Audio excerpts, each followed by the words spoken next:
दौर्भ्यां व्रजन्तं व्रजमदनमिवसन्तं ह्वालितः प्रोलसन्तं मन्दं मन्दं वहन्तं मुरलिमधुरं कृष्णचरणारविन्दे बर्हापीडं नटवरवपुः कर्णयो कर्णकारं बिभ्रद्वासः कनककविसंवेजयन्तीं च मालां रन्ध्रान् वेणुरसुधररधया पूरयन् गोपवृन्दैर्वृन्दारण्यं सपदि हरणं प्राविशद्गीतकीर्तिः दौर्भ्यां व्रजन्तं व्रजमदनमिवसन्तं वालितः प्रोलसन्तं मन्दं मन्दं वहन्तं मुरलिमधुरं कृष्णचरणारविन्दे नीलाम्बुजश्यामलकोमलाङ्गं सीतासमारोपितवामभागं पाणौ महासायकचारुचापं नमामि रामं रघुवंशनाथं मनोजवं मारुततुल्यवेगं जितेन्द्रियं बुद्धिमतां वरिष्ठं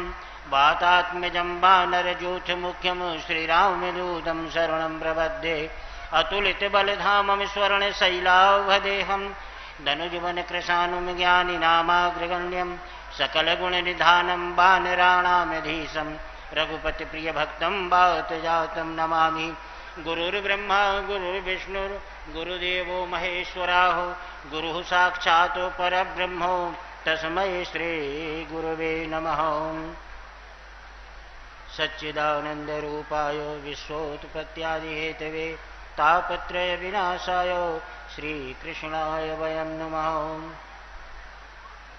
श्रीराम जय राम जय जय राम जय जय विघ्न हरण हनुमान। दीनदयाल वीर संभारी हरहुनाथ मन संकट भारी।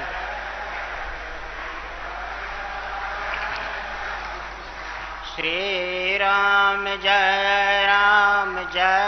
जय राम जय जय विघ्न हरण हनुमान।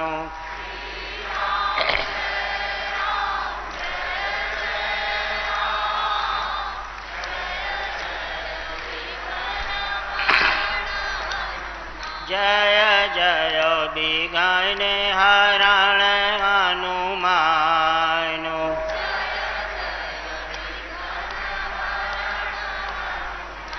जय जय विघ्न हरण हनुमान।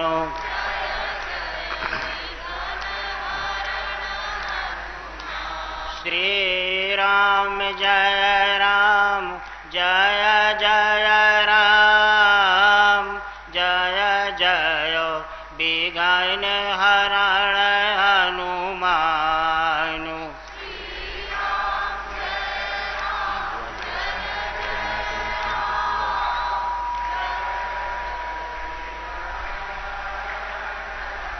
जय जय विघ्न हरण हनुमान।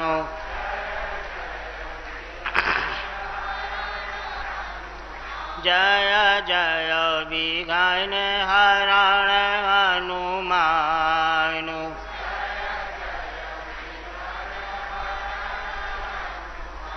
जय जय विघ्न हरण हनुमान।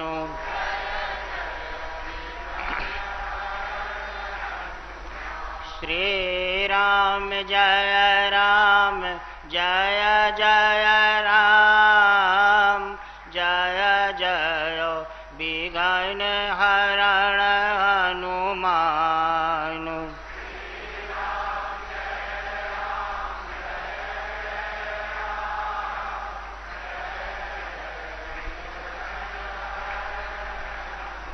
जय जय विघ्न हरण हनुमान।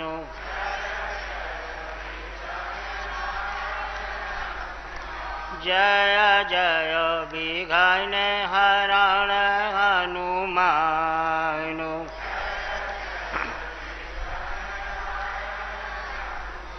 श्री राम जय जय जय राम जय जय विघ्न हरण हनुमान।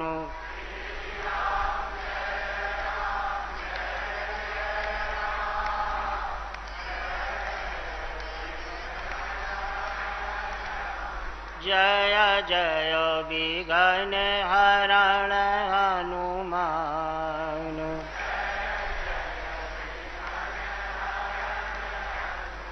बोलो वृंदावन बिहारी लाल की। उपस्थित सर्वांतर्यामी कन्हैया जी, परम पूज्य धर्म सम्राट स्वामी कृपात्री जी महाराज एवं चित्रकूट धाम के समस्त संतगण, शक्ति स्वरूपा देवियों, भक्त मंडली,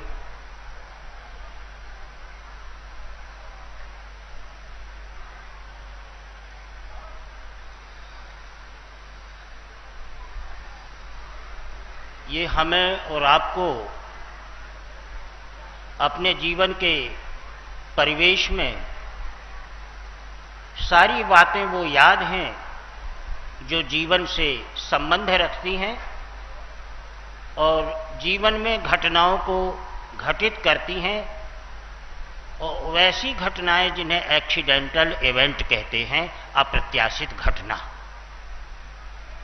और जीवन में जितनी भी घटनाएं घटती हैं उनका एक सूत्र होता है, और यदि हम सूत्र को नहीं पकड़ पाए तो सारा गणित हमारा असफल और फेल हो जाता है।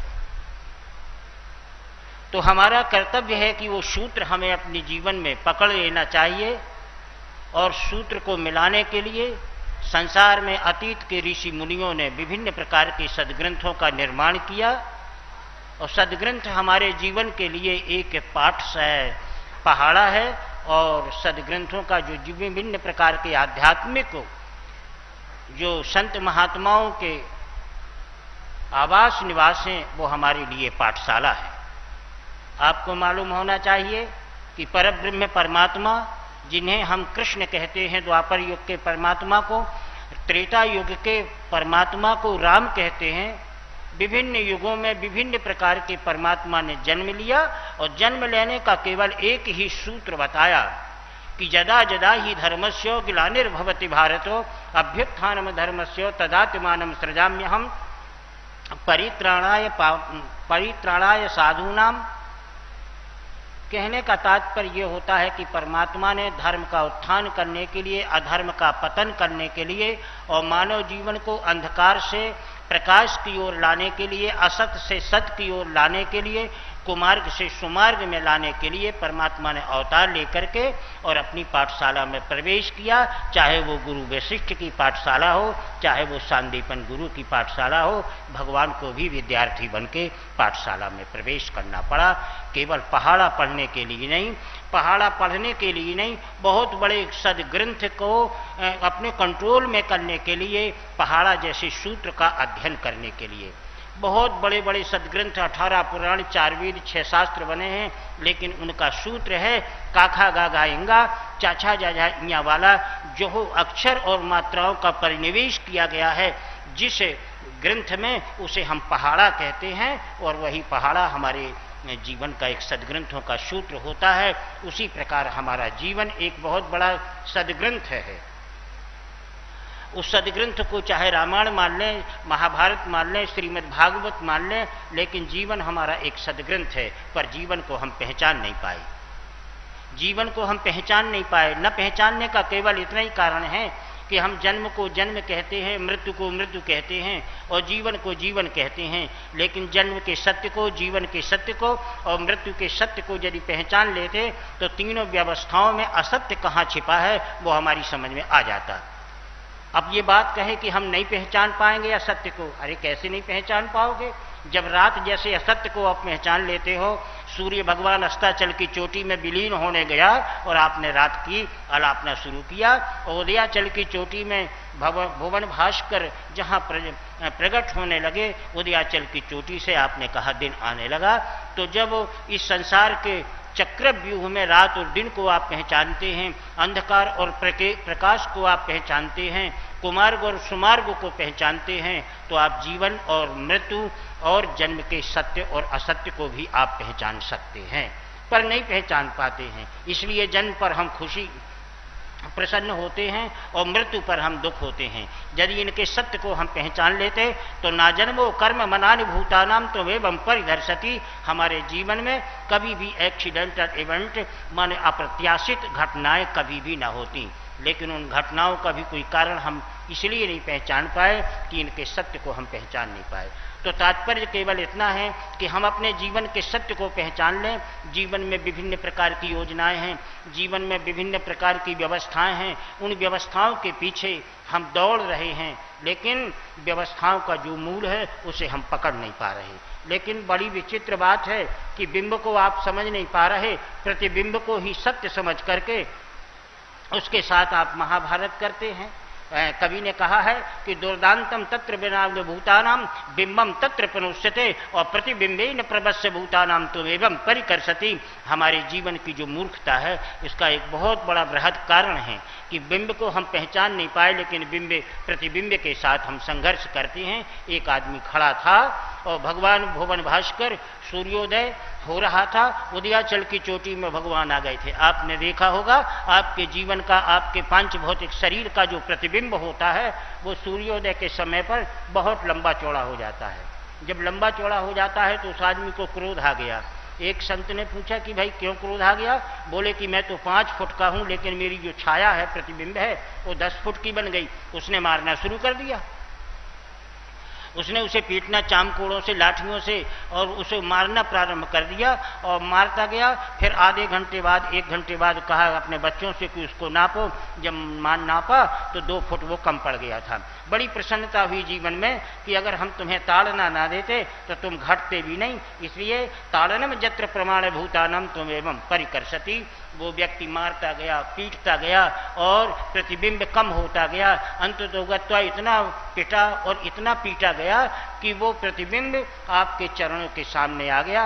और बिल्कुल जब प्रतिशत बिल्कुल चरणों के सामने आ गया तब उस आदमी ने चामकोड़े और लाठी छोड़ी और मन में विचार किया कि यत्रम जात प्रभुत माना नाम तुम एवं भरी भर से। थोड़ा विचार करें अपने जीवन के साथ में, क्या उसकी मारपीट से ही प्रतिबिंब बिंब के चरणों पर आया? क्या उसने खूब मारा पीटा अपनी छाया को इसलिए वो कम हुई? नहीं।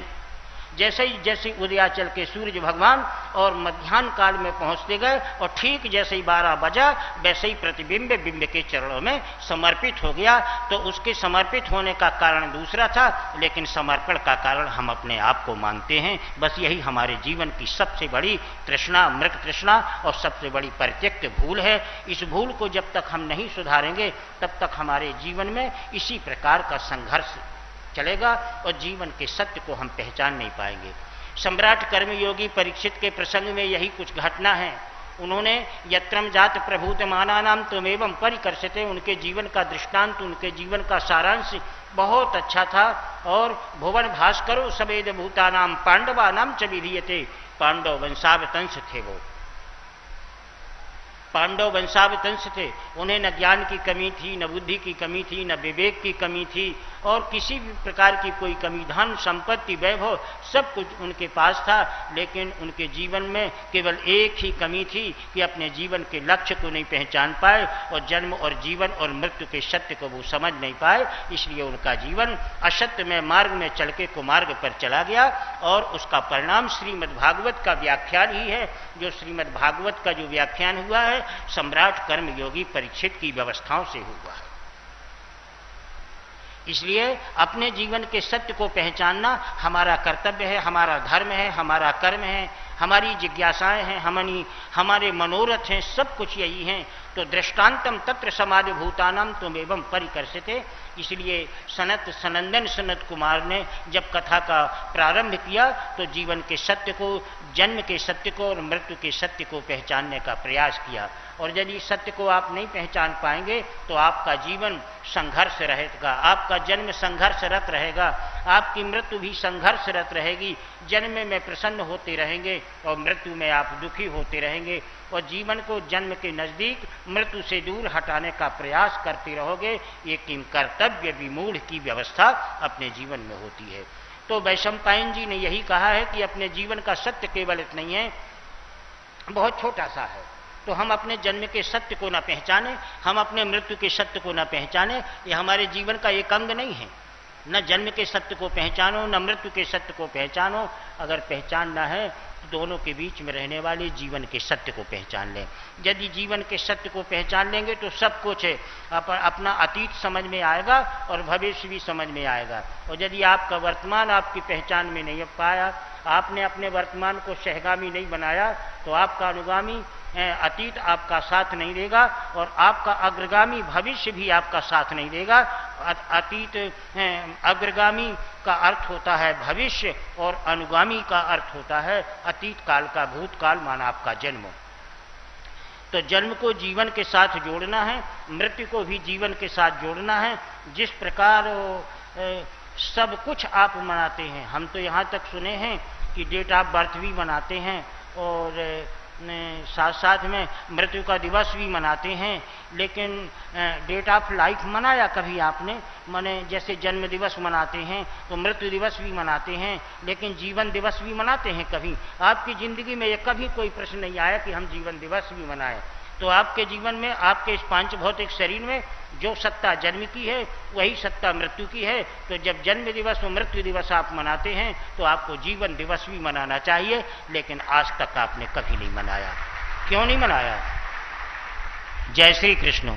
आपने इसलिए नहीं बनाया कि न आपने असत्य को पहचाना और न सत्य में जन्म को सत्य को, न मृत्यु के सत्य को पहचाना, तो जीवन का सत्य अधूरा रह गया। इसलिए वैशंपायन जी ने कहा है सनत सनंदन सनत कुमार से कि केवल एक ही सत्य है और वो सत्य ये है कि आगमनम चा पुनः जातम और पुनरागमनम विशेषते और द्वयोर मध्य न कर्तव्यम जीवनम व्यर्थ परांजताम, कि आए हैं बस जीवन का सत्य यह है। ये श्लोक का अर्थ है कि आगमनम च पुनः जातम पुनरागमनम विशेषते और द्वयोर मध्य न कर्तव्यम जीवनम व्यर्थ परांजितम, कि आए हैं तो जाना पड़ेगा, पर आने के बाद जाने के पूर्व यदि हमने कुछ किया नहीं तो न हमारे आने का कोई अर्थ है जन्म का, और न जाने का कोई अर्थ है मृत्यु का, और न रुकने का कोई अर्थ है जीवन का। तो हमारा जन्म जीवन मृत्यु तीनों व्यर्थवाद के रूप में परिणत हो गए। अब हम आराधना करते हैं अपने आराधक बन करके, अपने आराध्य से मिलने के लिए हम पूजन करते हैं, पूजक बन करके अपने पूज्य से मिलने के लिए हम भजन करते हैं, भक्त बन करके अपने भगवान से मिलने के लिए। नारद जी ने एक दिन कहा था भगवान राम से कि आपने ये कहा है कि मेरे कोई भी भक्त हमारे राम का पूरा नाम भी न ले, यदि श्रद्धा के साथ एक बार रा कह दे और रा की भी गुंजाइश नहीं है तो रा में रहने वाली आ का मात्रा का उच्चारण कर दे तो उसे मैं कैवल्य पद दे देता हूँ। ये परमात्मा ने विष्णु पुराण में कहा है। तो परमात्मा लाखों करोड़ों आदमी श्री राम जय जय राम की ध्वनि लगाते हैं, हरे कृष्ण गोविंद हरे मुरारी हे नाथ नारायण वासुदेवो, इसके बाद भी आप दर्शन नहीं देते। तो इसका मतलब हुआ कि या तो आपकी घोषणा गलत है, या फिर भक्त में कहीं कोई गड़बड़ी है, या भगवान में गड़बड़ी है, या भजन में कोई गड़बड़ी है। इसे हमें तलाशना बहुत ही आवश्यक होता है, लेकिन हम तलाशते नहीं हैं। इसलिए कि तलाशने की हमारी जिज्ञासा समाप्त होती है कि हम भजन करने लगे, बस भजन करके मंदिर से बाहर आने लगे, हमारा नाम रामलाल है, हमारा नाम दामोदर है, लेकिन लोगों ने भक्तराज कहना प्रारंभ कर दिया। जब भक्तराज कहना प्रारंभ कर दिया, हजारों आदमी गांव के हमें भक्तराज कहने लगे। हमें ऐसा लगा कि भजन करने का प्रतिफल हमें प्राप्त हुआ। दम्मू भैया को कोई नहीं जानता था, लेकिन एक दिन के मंदिर के भजन में दम्मू दामोदर बने और दामोदर से भक्तराज बन गए। हमें सब कुछ मिल गया, बस अहंकार की प्रेरणा और पीड़ा से हम भजन करते जा रहे हैं। लेकिन भजन करते करते जन्म जीवन में, जीवन मृत्यु में परिवर्तित हो जाएगा, लेकिन भक्त को भजन के माध्यम से भगवान की उपलब्धि नहीं हो पाएगी। उसका केवल एक ही कारण है कि दुर्दांतम तत्र मनास भूतानाम त्वमेवं परिदर्शिते। ये सब आप कुछ कर तो रहे हैं, ये सब आप कुछ तो कर तो रहे। तो नारद जी ने कहा कि भगवान फिर दर्शन क्यों नहीं देते? भगवान ने कहा तुमको हम एकांत में बताएंगे नारद, तुम्हारी आदत है कि नारम ज्ञानम ददाती थी नारदा, सारे विश्व को ज्ञानदाता जरूर हो, लेकिन तुम योगी को भोगी बना दो, भोगी को योगी बना दो, कामी को निष्कामी बना दो, निष्कामी को अकामी बना दो। ये तुम में अवगुण हैं, इसलिए हम जो भी बात बताएंगे वो तुम फैला दोगे। बोले नहीं नहीं, जब तुम अयोध्या के राम थे, वृंदावन के कृष्ण थे, तो हमारी आपकी कई प्राइवेट वार्ताएं भी हुई तो हमने नहीं बताया। फिर तो आप अखिल ब्रह्मांड नायक परमात्मा ब्रह्म स्वरूप है, ब्रह्म में एकम द्वितीयो नास्ति का स्वरूप है, हम आपको नहीं बताएंगे, आप बता दीजिए। भगवान एकांत में ले गए, उन्होंने कहा नारद, राम का नाम नहीं, रा का अक्षर नहीं, केवल राम में रहने वाली आकाम उच्चारण करने मात्र से मैं प्राणी को कैवल्य पद देता हूं, लेकिन कैवल्य पद देने का केवल एक ही अर्थ है और वो बहुत गहराई पर है। बोले वो कैसा अर्थ है? बोले कि यत्रम जाते न भावे न प्रबाणे भूतानाम, कि मैं जब किसी भी आदमी को एक बार राम का उच्चारण करता है या भगवान का नाम लेता है, मैं तुरंत उसके जीवन में उपस्थित हो जाता हूं। फिर मिलते क्यों नहीं हो? बोले महाराज मैं वहां पर चला जाता हूं, लेकिन मैं टटोल लेता हूं, तो वो देखता नहीं है भक्त की भगवान खड़े हैं। देख लोगे, अगर अयोध्या का नाम और वृंदावन का कृष्ण कैसे भी गुपचुप तरीका से तुम्हारे दरवाजे पर आ जाए तो तुम उसे पहचान लोगे। हाँ, हम लोग प्रवचन में कहते हैं कि भजन करो भगवान का दर्शन होगा, धर्म करो भगवान का दर्शन होगा, पूजन करो भगवान का दर्शन होगा। पूरी की पूरी बात ये बेईमानी की है। अगर नमक के स्वाद को आप देख सकते हैं, नमक को तो देख सकते हैं, पर नमक के स्वाद को आप देख सकते हैं और भक्त के भाव को आप देख सकते हैं, तो निश्चित है कि अयोध्या के राम और वृंदावन के कृष्ण को ही आप देख सकते हैं।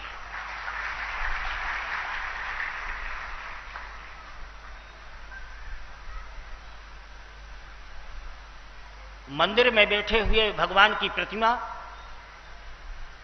मस्जिद में बैठी हुई अल्लाह खुदा की एक असीमित प्रतिमा, और गिरजाघर में जो ईसा मसीह बैठे हैं उनकी प्रतिमा एक पदार्थ का स्वरूप है। उनके अंदर कोई स्वाद है, जैसे नमक प्रत्यक्ष है लेकिन अप्रत्यक्ष स्वाद है।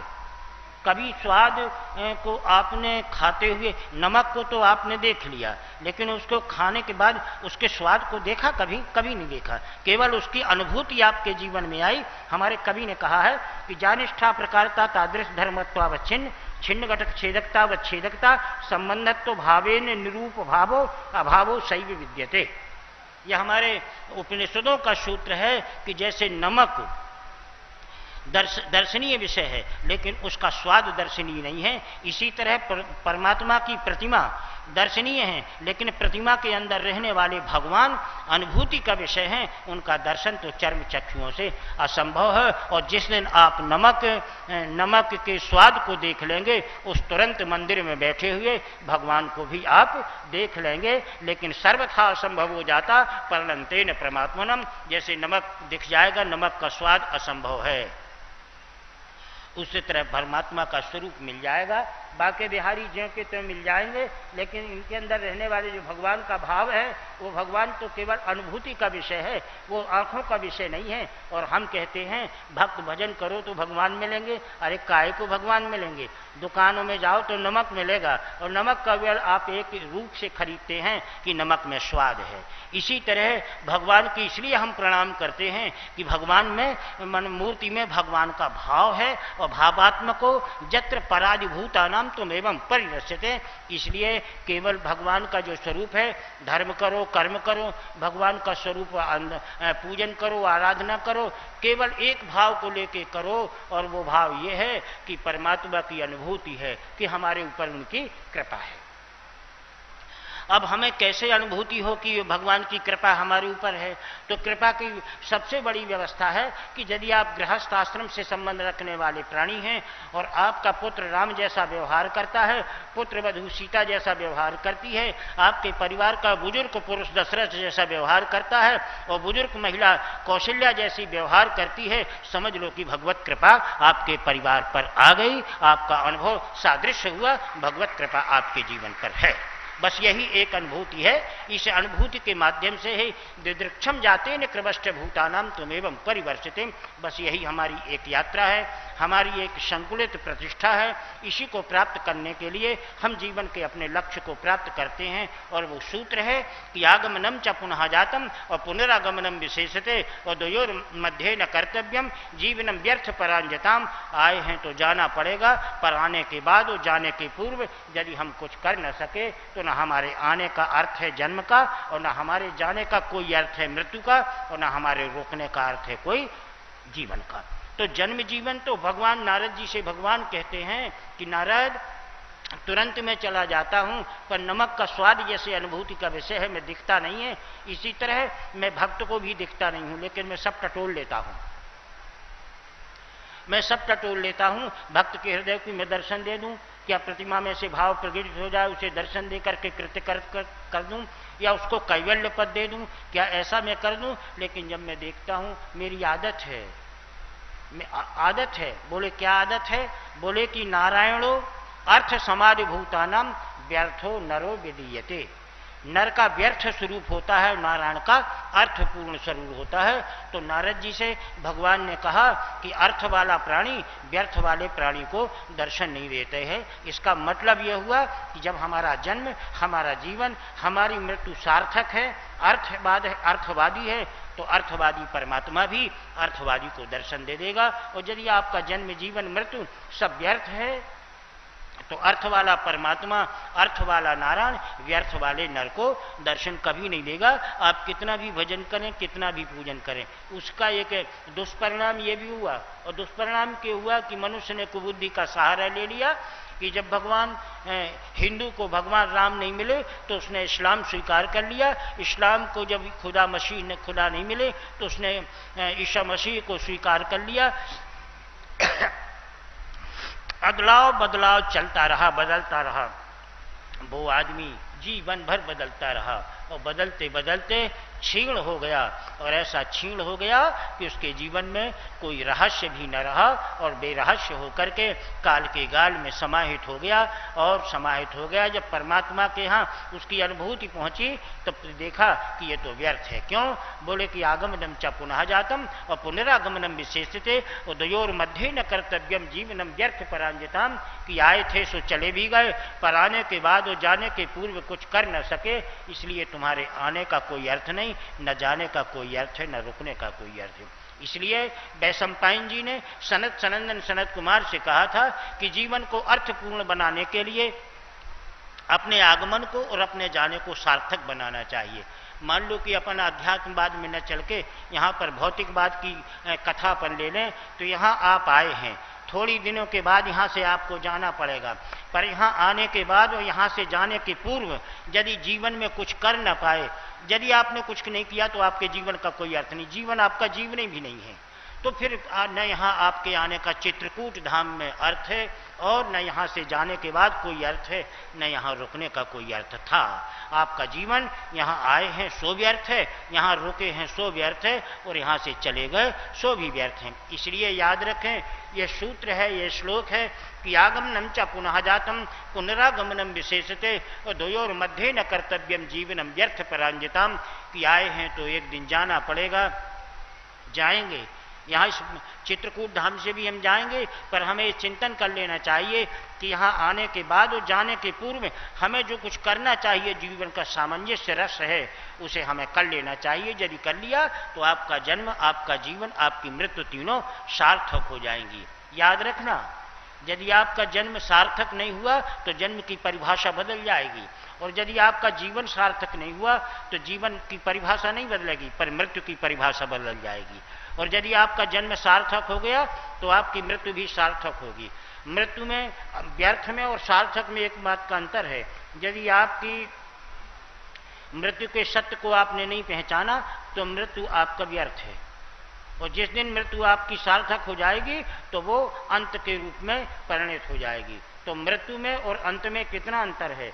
तो दोनों में इतना अंतर है कि जब यदि आपकी मृत्यु होगी, यदि हमारी मृत्यु होगी तो क्या होगा कि पुनरपि जननम पुनरपि मरणम और पुनरपि जननी जठरे दुखम, बार बार आएंगे, बार बार जाएंगे, बार बार किसी नारी के पेट में 9 माह हिलोरे ले लेंगे। ये हमारे मृत्यु का परिणाम है। और यदि एक बार आपका मृत्यु अंत बन गई और अनंत में समाहित हो गई तो पुनरपि जननम पुनरपि मरणम और पुनरपि जननी जठरे दुखम की विपाशा से आप सदा के लिए मुक्त हो जाएंगे। यही जीवन का एक सत्य है, मृत्यु का सत्य है और अपने जन्म का सत्य है। तो तात्पर्य केवल इतना है, वैशंपायन जी ने अपने जीवन को सकृष्ट किया और जब आपका जीवन सत्य हो जाएगा, जीवन के सत्य को आप पहचान पाएंगे तो जीवन में अप्रत्याशित घटनाएं भी आपके जीवन को प्रभावित नहीं कर पाएंगी। और यदि प्रभावित कर पाएंगी तो आप दुखी भी नहीं होंगे। आप दुखी भी नहीं होंगे। क्यों इसलिए दुखी नहीं होंगे कि जाज्वल्यम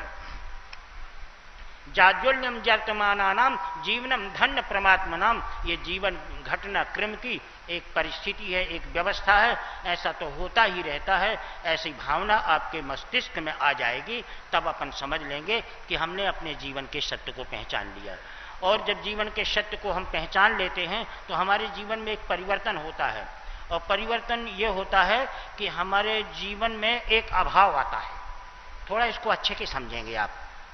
जब हमारे जीवन में परिवर्तन होता है, हम जीवन के सत्य के नजदीक पहुंचते हैं तो जीवन में एक परिवर्तन आता है, जीवन में एक अभाव आता है। लेकिन याद रखें, संसार में जो कीमत भाव की है वही कीमत अभाव की है। हम अभाव को गरीबी कहते हो, भाव की संपन्नता का परिभाषा लेते हैं, लेकिन ऐसा नहीं है। अभाव और भाव का अर्थ एक ही है। इसलिए कहते हैं कि जीवन में यदि परमात्मा के निकट पहुंचना है, परमात्मा के सामंजस्य को पहचानना है और परमात्मा की अनुभूति और कृपा का अनुगामी बनना है, परमात्मा की कृपा हमारे जीवन में आ जाए, तो इसके लिए एक बहुत आवश्यक है। इसके लिए बहुत आवश्यक है भोजन वही अच्छा लगता है जिसमें स्वाद हो और भक्त में भाव हो, भजन में भाव हो और भक्त में अभाव हो। इसको अच्छे की जब हम समझ लेंगे कि भजन में भाव हो और भक्त में अभाव हो, तो अब भाव और अभाव का एक ही अर्थ हो जाता है कि भजन में भाव होना चाहिए और भक्त में अभाव होना चाहिए। अगर दोनों भाव और अभाव इकट्ठे हो जाते हैं तो दोनों मिलकर के स्वभाव बन जाते हैं, और जब स्वभाव बन जाते हैं तो वो स्वभाव परमात्मा के नज़दीक पहुंच जाता है। उनकी कृपा और उनकी अनुकंपा को वो पहचान लेता है और फिर भगवान ज़्यादा भजन भाव का अनुगामी न होकर के भगवान का साधारण जीवन व्यतीत करता है। इसीलिए यत्रम जातेन कुशस्त्र पूतानाम तुमेवं परिदर्शिते। अब भक्त में भजन में भाव और भक्त में अभाव होना चाहिए। तो भक्त में भाव होना चाहिए और भजन में भाव होना चाहिए और भक्त में अभाव होना चाहिए। तो इसका अर्थ होता है कि भजन में श्रद्धा का भाव होना चाहिए और भक्त में अहंकार का अभाव होना चाहिए। ये दो बातें होना बहुत जरूरी हैं। यदि श्रद्धा के साथ आप भावपूर्व भजन भी करते हैं लेकिन अहंकार आपके जीवन में है तो कैसा भी भजन करेंगे वो भावनात्मक भजन आपका परमात्मा की कृपा के पास नहीं ले जाएगा। इसलिए अहंकार का अभाव हो और भजन में भाव हो परमात्मा के प्रति श्रद्धा का। ये दोनों चीजें जब इकट्ठी हो जाती हैं तो अभाव नहीं रह जाता है और भाव नहीं रह जाता है। दोनों मिलकर के स्वभाव रह जाते हैं, अपने आप के स्वरूप को समाप्त कर देते हैं। लेकिन निरहंकारेण क्रमादिभूतानां त्वमेवं परिवर्षते। लेकिन इस स्वभाव को प्राप्त करने के लिए अपने आप को नष्ट करना पड़ेगा। इस स्वभाव को प्राप्त करने के लिए अपने आप को नष्ट करना पड़ेगा। यदि आप भाव प्रधान हैं तो आपको परमात्मा की कृपा नहीं प्राप्त होगी, न आध्यात्मिक लाभ होगा न भौतिक लाभ होगा। याद रखें इसको। और यदि आप केवल अभाव के अनुगामी हैं, माने अहंकार आपके जीवन में नहीं है और श्रद्धा का भाव अगर प्रकट नहीं होगा तो भी आप यही लौकिक और पारलौकिक लाभ आप प्राप्त नहीं कर पाएंगे। पारलौकिक लाभ और संसार का सुख वैभव, परिवार का, समाज का, राष्ट्र का सारा संपन्नता आपको जब मिलेगी जब आपका जीवन निराभिमानी हो, अभिमान से अभाव हो और श्रद्धा का भाव हो। जब ये दोनों वस्तु हो जाएंगी तो आपका जीवन स्वभाव बन जाएगा, नत्रम जाते। और यदि आप कहें कि हम अभिमानी बने रहें, अभाव वाले बने रहें और भाव वाले बने रहें, एक न एक चीज बने रहें और हम बने के बने रहें और स्वभाव बन जाए, ये कैसे बनेगा? नहीं बनेगा। शक्कर ने कहा पानी से कि हमें बने रहने दो, तो पानी ने कहा कि तुम बने रहोगे तो फिर शरबत कैसे बन सकोगे? नहीं बन पाओगे। हाँ, याद रखना, शक्कर शक्कर कहलाती है और पानी पानी कहलाता है। अगर दोनों को मिलकर के शरबत बनाना है तो याद रखना कि शक्कर फिर रहेगी नहीं। हाँ, उसका कोई स्वरूप नहीं रहेगा, वो तो सदा के लिए समाप्त हो जाएगा। पर समाप्ति में भी भाव है। शरबत काय का है? बोले शक्कर का शरबत है। खष्टी तत्पुरुष समास तो वहां भी लगेगा। इसलिए आपका जीवन अक्षुण्ण है, आप कभी विनष्ट नहीं होंगे। आप नाशवान जरूर हैं पर अविनाशी बन जाएंगे। तो इसलिए शरबत जैसे स्वभाव को प्राप्त करने के लिए और अपने भाव और अभाव के जो पदार्थ हैं उनका विनाश करना पड़ेगा, अपनी सत्ता को समाहित करना पड़ेगा, स्वयं समाप्त होना पड़ेगा, तब स्वभाव के स्वरूप को आप प्राप्त कर पाएंगे। और यदि ऐसा कब होगा? बोले संत कृपा अपने जीवन में आ जाएगी तब। और यदि संत कृपा आपके जीवन में नहीं आई तो यत्रम जाते न प्रमाति माता नाम तो एवं परिवर्षते। कितने भी सदग्रंथ पढ़ो, कितने भी पुराण पढ़ो, कितने भी विद्वान बन जाओ और कितने भी आप किसी भी पद पर कितने भी आप ऊंचे चले जाओ, कुछ भी हो जाए, लेकिन आपके जीवन की उपलब्धि निरंकुश रहेगी, वो कुछ भी नहीं हो पाएगा। इसलिए अपने जीवन को उस तारतम्य को लेने के लिए अपने जीवन को उस परिधि पर लाना बहुत आवश्यक है कि संत कृपा हमारे जीवन पर आ जाए। और यदि संत कृपा आपके जीवन में आ जाएगी तो जीवन में निराभिमान अभिमान का अभाव और आपके श्रद्धा का भाव आपके जीवन में जागृत हो जाएगा और दोनों मिलकर के स्वभाव बन जाएंगे। और यदि ऐसा नहीं हो पाएगा तो तम्बेन कृतमस्मातम तो एवं परिमर्शते। शरबत बनाने के लिए संत का स्वभाव न लोटा है, न जल है और न शक्कर है। संत का जो स्वरूप है वो छन्ना है। जब विभिन्न प्रकार का शरबत बनाते हैं तो बिना छाने आप पी नहीं पाएंगे, इसलिए छन्ना लगा के उसको छानते हैं। तो जितना कचड़ा होता है असत पदार्थ वो अलग हो जाता है और सब पदार्थ आता है, उसे आप प्रेम के साथ में पी लेते हैं। तो संत कृपा आपके जीवन में होना बहुत ही आवश्यकता है। संता नाम सत्र बरान, कितने भी विद्वान, कितना भी कुछ भी आप हो जाएं, लेकिन वो आपको जितने आपकी विद्वत्ता, आपका ज्ञान, आपका विज्ञान सब अहंकार को पैदा करने का मूल तत्व है। आपके जीवन में अहंकार लाने का मूल तत्व है। विद्वत्ता में अहंकार आता है, हम अच्छा बोल लेते हैं, विभिन्न प्रकार के पद मिलते हैं, उसमें हमें उपाधियां मिलती हैं, उसमें हमारा अहंकार बढ़ता है, लेकिन ये सब कुछ नहीं है। इसलिए तो कहा है कि विद्वानों से बड़े संत होते हैं। दोनों में केवल विद्वान और संतों में इतना अंतर होता है, ज्ञानी हो, बुद्धिमान हो, विज्ञानी हो और बहुत बड़ा प्रकांड दार्शनिक हो, सन्यासी हो, लेकिन इन सबसे बड़े संत होते हैं। फर्क दोनों में केवल इतना है कि विद्वान लोग पुराणों और सदग्रंथों के पीछे चलते हैं और पुराण और सदग्रंथ संतों के पीछे चलते हैं। बस विद्वान और संतों में इतना अंतर होता है।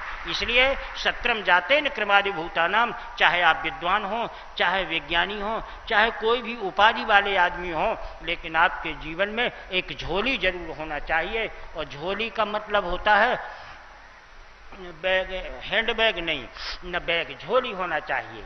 बैग में अपनी चीज हिफाजत से रखते हैं और झोली में भीख मांगी जाती है। जब झोली लेके आदमी चलता है तो भिक्षाटन करता है कि मुझे दे दो। इसलिए जब भी संत के पास जाओ, झोली लेके जाओ और उनके चरणों में प्रणाम करो और मुझे कुछ चाहिए। जब ऐसा कर दोगे, अगर उनकी कृपा हो गई, तो जो 18 पुराण, 4 वेद और 6 शास्त्र जिन संतों के पीछे चलते हैं, वो कहीं से भी कुछ भी उठा के एक चुट्टी भर राख आपकी झोली में डाल देंगे। आपकी गरीबी कभी आपकी अमीरी कभी गरीबी के रूप में परिणत नहीं होगी। आपका यह लौकिक और पारलौकिक लाभ आपको जीवन में मिलेगा। संतानाम सत्र बलानि भूतानाम तुमेवं परिदृश्यते। तो कहने का तात्पर्य तो यही होता है कि यत्र, अब पुराण तो हमने बता दिया कि सदग्रंथ संतों के पीछे चलते हैं, और अगर अधिक गहराई में चलना है तो रैदास के पास चलें। एक सम्राट था, तो रैदास से को पता चला कि अष्टधातु की बालकृष्ण की मूर्ति रैदास के पास है। उसने आदमी भेजे, नौकर भेजे। रैदास ने कहा हमारे प्राण ले लो, लेकिन हम बांके बिहारी को नहीं देंगे। उसने कहा तो हम गांव से निकाल देंगे। रैदास ने कहा हम चले जाएंगे। और सम्राट ने उसकी घरवाली को बुलाया, बोले कि देख अपने पति को समझा दे, अगर मान जाए तो ठीक ठाक से वो इतनी सी मूर्ति है ही है दे दे, और इतना धन संपत्ति दे देंगे, चारों मैंने सारा जीवन तुम्हारा ऐशो आराम में बीतेगा। घरवाली ने अपने घरवाले को समझाया, और जब नहीं माने तो राजा भी आ गए। राजा ने कहा मेरे सामने समझा। घरवाली ने रैदास से कहा कि दे दे, इतनी सी पत्थर अष्टधातु की मूर्ति है, क्या है, क्यों मर रहा है रे, रैदास दे देना। लेकिन रैदास ने एक ही शब्द कहा अपनी पत्नी से कि एक ही मोरो राम नाम धन एक ही मोरी आशा। प्राण प्यारी, एक ही मोरो राम नाम धन एक ही मोरी आशा, और ई धन से ई धन भग जय है, कहें भक्त रैदासा, दो धन एक साथ नहीं रह सकेंगे। चाहे राजा का धन हो जाए, चाहे राम धन हो जाए, एक धन आपके जीवन के साथ रहेगा। उन्होंने कहा तो हम तुझे भगा देंगे। अपनी चमड़ी गुदलिया लिया, फटे जूते जूते, गांव वाले के सुधार रहा था, सूजा डोरी लिया और अपने झोली में डाला और रैदास चल दिया। और जब रैदास चल दिया तो हमारा अतीत का इतिहास कहता है कि बांके बिहारी भी अष्टधातु की जो मूर्तियां थी वो रैदास के पीछे चल दिए। तब सिद्ध होता है कि पुराणों की क्या औकात है, सदग्रंथों की क्या व्यवस्था है। जब बांके बिहारी, वृंदावन के बांके बिहारी भी जब रैदास के पीछे चलते हैं तो संत से बढ़ के और दुनिया में कोई भी व्यक्ति नहीं है। इसीलिए यत्रम जातेन क्रमाद भूतानाम तुमेवं परिदर्शते। इस परिशिष्ट में, इस परिवेश में हम ये कहना चाहते थे कि मकान, खपरेल, अटारी मकान, नदियां, सब कुछ, मंदिर सब जगह हैं, लेकिन सब जगह चित्रकूट धाम नहीं कहा जाएगा। चित्रकूट धाम कहा जाएगा इसलिए कि यहाँ की वसुंधरा श्रद्धा और विश्वास का केंद्र है। श्रद्धा विश्वास वहीं रहते हैं जहाँ संतों की कृपा होती है, वहीं रहते हैं हमारे समय श्रद्धा और विश्वास। अब श्रद्धा विश्वास को हम कैसे समझें, तो कहीं दूर न जाएं, रामचरितमानस में जाएं तो एक छोटा सा श्लोक है, उसे समझ में आ जाएगा कि श्रद्धा और विश्वास कहते हैं कि श्रद्धा किस चिड़िए का नाम है, विश्वास किस चिड़िए का नाम है। हमारे गोस्वामी तुलसीदास जी ने बड़ी बड़ी जटिल समस्याओं को सुलझा करके हमारे सामने उपस्थित रख दिया। नारद ने पूछा कि श्रद्धा और विश्वास क्या है, बोले कहा ना कि बिन विश्वास भगत नहीं तेहि बिन द्रवहि न राम, और राम भजन बिन सपने हूं जीव न लह विश्राम। नारद जी ने कहा कि मैं, तो बोले तुम कैसे आए, तो नारद जी ने कहा थोड़ी शंका हो गई। बोले कैसे, बोले एक तरफ तो आप कह रहे हैं कि बिन विश्वास भगत नहीं तेहि बिन द्रवहि न राम, और राम भजन बिन सपने हूं जीव न लह विश्राम, और दूसरी जगह आपने कहा है कि एक और गुप्त मत सब ही कहो कर जोरी, और शंकर भजन बिना नर और भक्ति न पावई मोरी। तो हम शंकर जी का तुम्हें प्राप्त करने के लिए शंकर जी का भजन करें कि विश्वास का भजन करें। तुलसी ने कहा चलो हमारे पास आओ। ले गए पीछे कांड में, वहां पर लिखा था कि भवानी शंकरऊ वंदे और श्रद्धा विश्वास रूपणऊ, बस वहां रखा था कि भवानी शंकरऊ वंदे श्रद्धा विश्वास रूपणऊ। श्रद्धा भवानी है और विश्वास शंकर जी हैं। तो जहां शंकर और पार्वती श्रद्धा और विश्वास रहते हैं वो संतों की कृपा है। उस कृपा के जहां संतों के चरण, संतों की विनिष्ठा रहती है, संतों की कृपा छाया छत्र रहती है, वहीं पर जाते न क्रम समायातम जत्रे न क्रम दर्शनताम, वहीं पर श्रद्धा और विश्वास है। हमारा चित्रकूट धाम श्रद्धा और विश्वास का केंद्र है, इसलिए कि यहाँ पर संतों की चरण धूलि चारों तरफ उड़ती है। वो जहाँ चलते हैं वहाँ तो चरण पड़ते ही हैं, पर संत लोग चित्रकूट भर में कहाँ से चलेंगे। उन्हें क्या किया, इसके बाद में उनके जीवन में कितनी अप्रत्याशित घटना घटी, और उस अप्रत्याशित घटना के बाद उनका जीवन 7 दिन मृत्यु के निकट पहुंच गया। इसका कैसे प्रामाण्य होगा, ये कथा कल द्वितीय दिवस पर आपके सामने उपस्थित होगी। आज का संक्षिप्त प्रवचन श्रृंखला यहीं पर समाप्त की जाती है। जय श्री कृष्ण।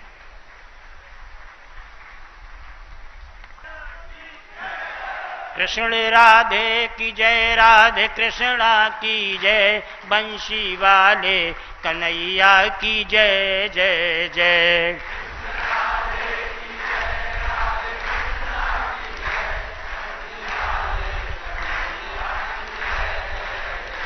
कृष्ण राधे की जय, राधे कृष्णा की जय, कृष्ण राधे की जय, राधे कृष्णा की जय, बंशी वाले कन्हैया तेरी जय जय जय।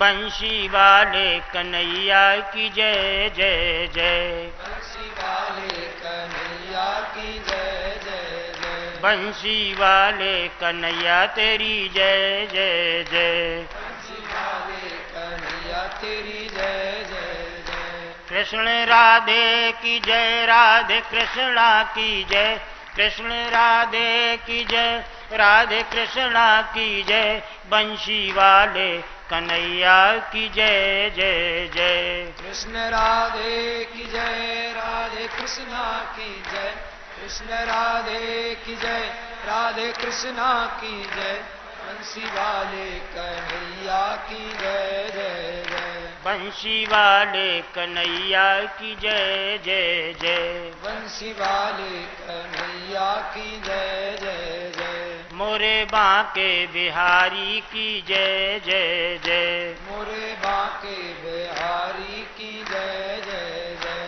तोरे बांके बिहारी की जय जय जय। मोरे बांके बिहारी की जय जय जय। सबके बांके बिहारी की जय जय जय। सबके बांके बिहारी की जय जय जय। कृष्ण राधे की जय, राधे कृष्णा की जय, कृष्ण राधे की जय, राधे कृष्णा की जय, बंशी वाले कन्हैया की जय जय जय। कृष्ण राधे की जय, राधे कृष्णा की जय, कृष्ण राधे की जय, राधे कृष्णा की जय, बंशी वाले कन्हैया की जय जय जय। बंशी वाले कन्हैया की जय जय जय। बंशी वाले कन्हैया की जय जय जय। बंशी वाले कन्हैया की जय जय जय। बंशी वाले कन्हैया की जय जय जय। बोलो वृंदावन बिहारी लाल की धर्म की जय हो, धर्म की जय हो। अधर्म का नाश हो, अधर्म का नाश हो। प्राणियों में सद्भावना हो, प्राणियों में सद्भावना हो। विश्व का कल्याण हो, विश्व का कल्याण हो। गौ माता की जय हो, गौ माता की जय हो, संत समाज की जय हो, संत समाज की जय हो, चित्रकूट धाम की जय हो, चित्रकूट धाम की जय हो। हर हर महादेव शंभो। जय श्री कृष्ण।